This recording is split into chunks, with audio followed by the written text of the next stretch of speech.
¿Qué tal, colegas? Soy Juan Carlos, veterinario clínico en pequeños animales. Soy clínico con orientación en cardiología, medicina interna, cuidado crítico y especies silvestres.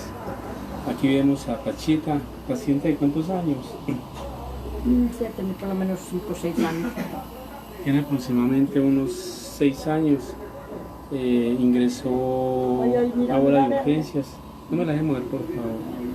Ingresó ahora por urgencias con un cuadro de una emesis, vómito para aquellas personas que no me entienden, y estuvo siendo tratada en otro consultorio. Le dijeron de que era un parásito en la sangre. La señora no sabe exactamente qué tenía el paciente. Lo traen al consultorio de Sovía Medicina Veterinaria. Soy Juan Carlos, veterinario clínico en pequeños animales, teléfono 311-502-1449. Ahí vemos a Pachita, la tenemos en este momento, la tenemos con líquido intraperitoneal, oxígeno.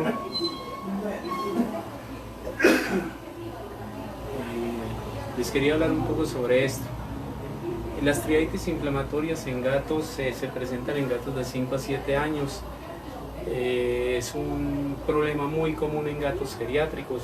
A veces se confunde con una peritonitis infecciosa felina, pero las peritonitis infecciosas felinas, en donde hay una proteinuria y una anemia marcada con un hematocrito,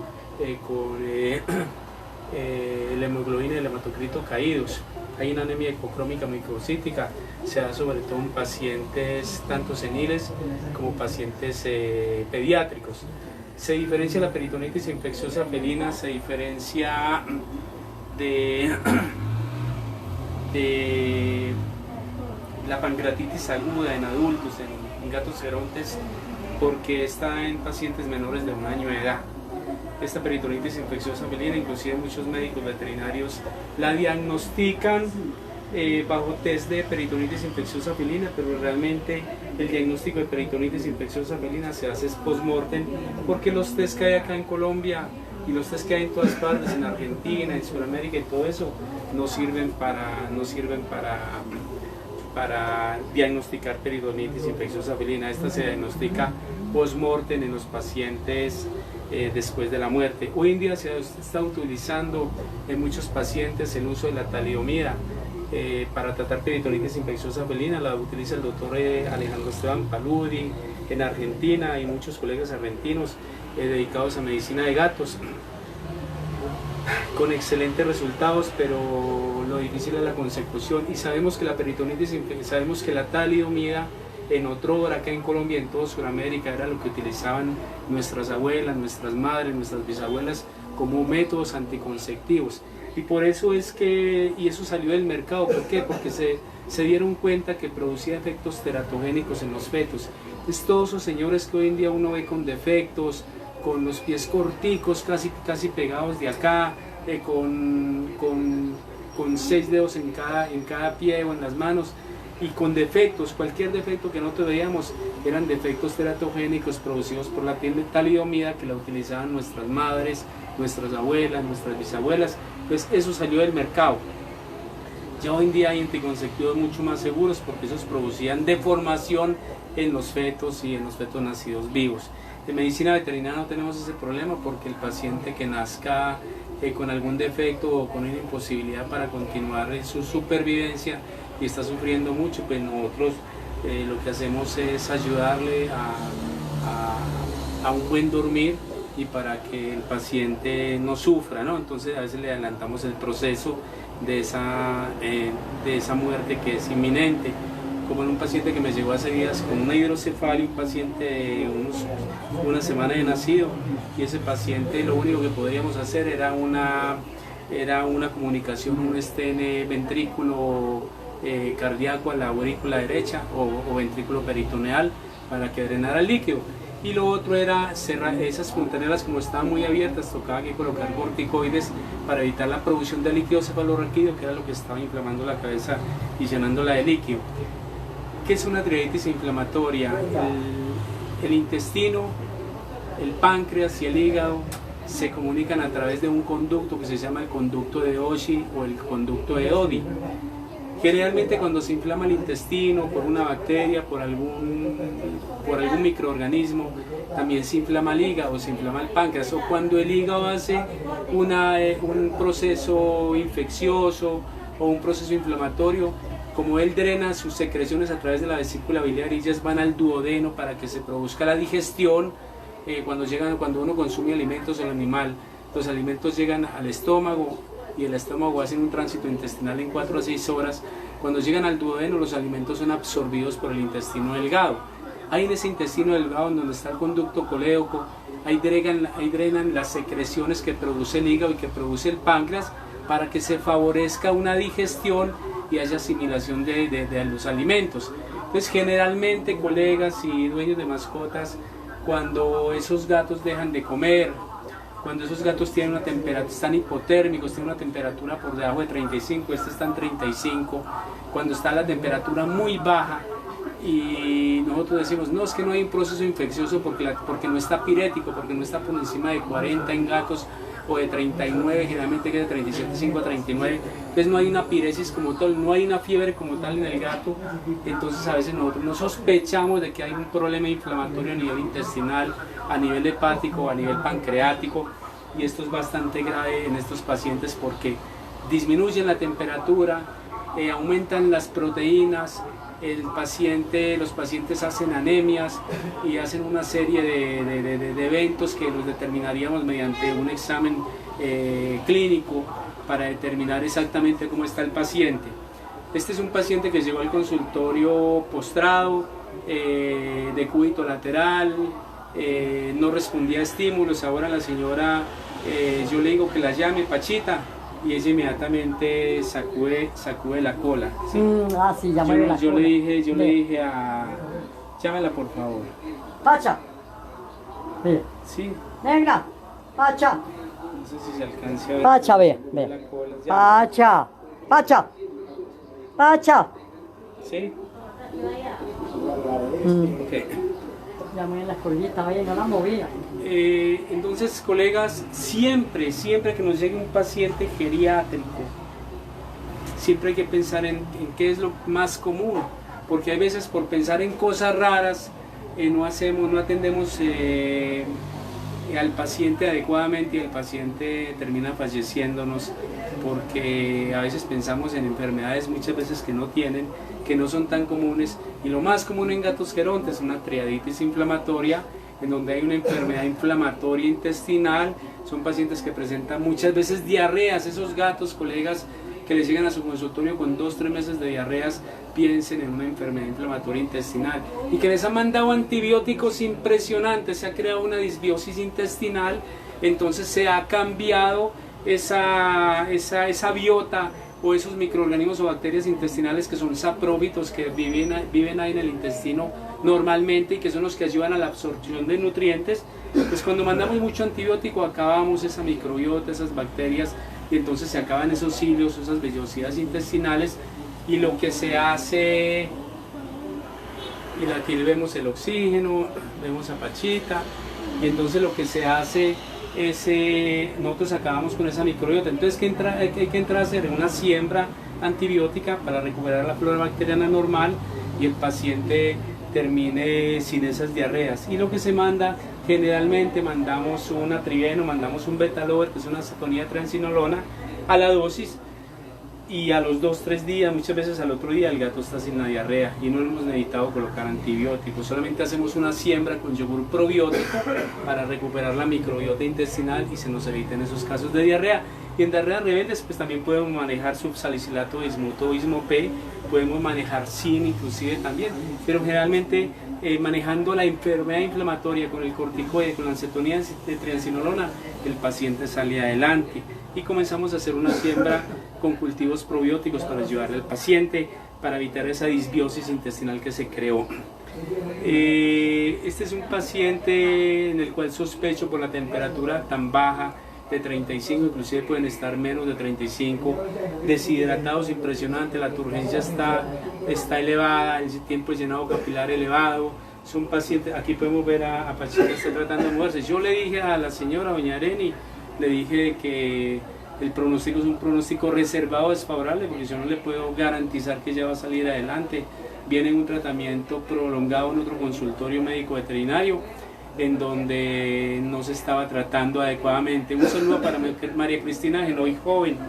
Recuerde, María doctora, somos médicos veterinarios, nos preparamos para salvar vidas, camino a la excelencia. ¿Cómo tratamos las artritis inflamatorias en donde está comprometido hígado, páncreas y donde está comprometido intestino? Entonces colocamos líquidos calientes a peritoneo, una solución salina. Un saludo para el doctor Julio Morales, veterinario. Recuerde, doctor Julio. ¿Cuál es la frase, doctor Julio? A ver, recuérdemela. Entonces, que hablen bien, no hablen mal, pero que hablen de mí, decía el doctor Julio y el doctor Chica. Entonces, esas artritis inflamatorias las tratamos con solución con solución Ringer lactato. Recuerde que no podemos colocar solución salina porque la solución salina tiene un pH muy ácido y entonces nos crea unos problemas impresionantes. Es la única forma que colocamos solución salina y lo vemos en todos los hospitales del mundo, en las salas de urgencias, en las salas de cuidados intensivos, en muchas partes colocando solución salina y ya no se debe usar. Colocamos un líquido, un cristaloide que es muy parecido al líquido, a la sangre, y lo colocamos para evitar esa acidosis metabólica que se está produciendo en la artritis inflamatoria, en donde está inflamado hígado, páncreas e intestino, y se comunican a través los tres por el sistema de Doshi, y entonces se produce eso. Entonces, tratamiento de un paciente de estos: elevar temperatura, colocar líquidos a peritoneo calientes a una temperatura en baño de María. Colocamos esto, colocamos corticoide a la dosis, colocamos analgésico antiinflamatorio Naines, colocamos fluoroquinolonas o amoxisol, y lo otro que colocamos, colegas, mandamos metronidazol para la casa o colocamos metronidazol inyectable. Es el tratamiento por unos días para un paciente que está haciendo una pancreatitis aguda y que es fulminante para la vida de ellos, no tratándola a tiempo. Muchas veces hay pacientes que duran días sin líquidos, y muchas veces con el solo hecho de colocarle líquidos se da como el organismo no es capaz de asimilar esa toma de líquidos, y pacientes que terminan inclusive trayéndole malos líquidos. Hay que vigilar que no tengan edema, que el pulmón no se moje, y entonces en ese caso habría que hacer una desreanimación, no reanimación, y tratar de no colocar mucho líquido e iniciar terapias de reperfusión en ellos. Aquí vemos a Pachita, está mucho más estable, le estamos colocando líquidos y vamos a iniciar tratamiento. Ya iniciamos tratamiento antibiótico corticoide, no le he colocado antiinflamatorio porque de pronto me da miedo que se me cree una discrasia sanguínea, un daño o una lesión a nivel renal, por el tiempo que ella lleva inapetente y por el tiempo que ella lleva en este estado consuntivo y de emaciación. Recuerden, colegas, no podemos permitir que los gatos dejen de comer 2 o 3 días. Si toca colocar una sonda esofagogástrica o pasar una sonda por cirugía esofagogástrica y alimentar al paciente, hay que hacerlo, porque los gatos no le aguantan, como los perros o como los humanos, periodos de inanición prolongados. ¿Por qué? Porque los gatos no tienen una enzima que se llama glucosa sintetasa, que es la que se encarga de atrapar la glucosa y producir energía. Como los gatos no tienen la glucosa sintetasa, esos exámenes de glucosa postprandial, o sea, en no ayuna y con una carga de glucosa alta, no sirven para nada, porque no hay una glucosa sintetasa que atrape la glucosa, y entonces eso lo que genera es una lipidosis hepática y el hígado se llena de grasa y el paciente termina falleciendo. ¿De dónde obtienen los gatos la energía? La obtienen de la proteína. Por eso es que los gatos en 3 o 4 o 8 días que no coman se emacian, se secan, se vuelven flacos y se mueren, porque ellos comienzan a consumirse muy rápidamente debido a que esa toma de la glucosa no tienen cómo hacerla, porque les falta una enzima que se llama glucosa sintetasa, que sí la tienen los perros y la tenemos nosotros los humanos. Por eso lo último que hace un humano es enflaquecerse en un proceso consultivo, en un proceso de emaciación, en un proceso caquético, en un estado de una muerte terminal, por ejemplo, como en un cáncer. Yo llamo el cáncer el fracaso de la muerte. No sé ustedes qué piensan. Para mí, fracasa la muerte y se convierte en cáncer. Es utópico pensar como en los años 1900 la esperanza de vida de la mayor parte de la población en Colombia era de 45 años, pero muchas personas llegaban a los 85. Y hoy en pleno siglo XXI, en el 2020, la esperanza de vida se ha subido a 78, 80, 85 años, pero los viejos no están pasando más de 85, 87 años. Entonces, en una época en donde la medicina está mucho más avanzada, hoy en día la gente muere de enfermedades que no morían hace 100 o 200 años. En esa época no moría la gente tanto de cáncer como hoy en día, no moría la gente tanto de leucemia como hoy en día, de diabetes, de enfermedades cardiovasculares, debido a que alimentación, y lo decía Hipócrates. Hipócrates decía, las enfermedades entran por la boca. Y Mackincoe en 1912, que fue el premio Nobel de Medicina, decía, morimos por la boca, no sabemos comer, vivimos comiendo transgénicos, granos, los 3 venenos blancos que son la leche y sus derivados, el trigo. ¿Y cuál es el otro veneno blanco? El azúcar. ¿Por qué? Porque el azúcar lo que hace es el gran ladrón metabólico del complejo, es lo que inflama, es lo que enferma la matriz extracelular. Muy bien, colegas, les habló Juan Carlos, soy clínico con orientación en cardiología, medicina interna, cuidado crítico, especies silvestres. Mi teléfono 311-502-1449, ubicado en la ciudad de Manizales. Mi consultorio Sovía Medicina Veterinaria. Estamos haciendo todo por sacar a Pachita adelante. Ya lo demás, la respuesta la da Pachita, pero estamos haciendo todo lo posible porque ella nos salga adelante. Ahí la vemos con oxígeno, ahí vemos a Pachita. Bueno, muchas gracias, que tengan ustedes un feliz día, que Dios los bendiga y que Dios me bendiga. Recuerden, somos médicos veterinarios, nos preparamos para salvar vidas, camino a la excelencia. De Albeitar a Albeitar, hasta que nos volvamos a encontrar. Una frase muy común, el doctor José Thomas Weller, que falleció la semana pasada, uno de los decanos de medicina veterinaria a nivel mundial, y de quien muchos de los médicos veterinarios de hoy en día le debemos lo que somos. Lo mismo al doctor Ernesto Hutter y a todos nuestros padres, Universidad de Caldas, al doctor Yacine Londoño, Jorge Alfredo Cuartas, José Fernando Salazar y todos los médicos de aquella época. Y los que no recuerdo también para todos los de la época. Por eso yo tengo una frase que dice: si tuviese que volver a estudiar medicina veterinaria, serían las bancas de mi antigua facultad en donde me volvería a sentar. Muchas gracias. Recuerden, la medicina sin humanismo médico no merece ser ejercida.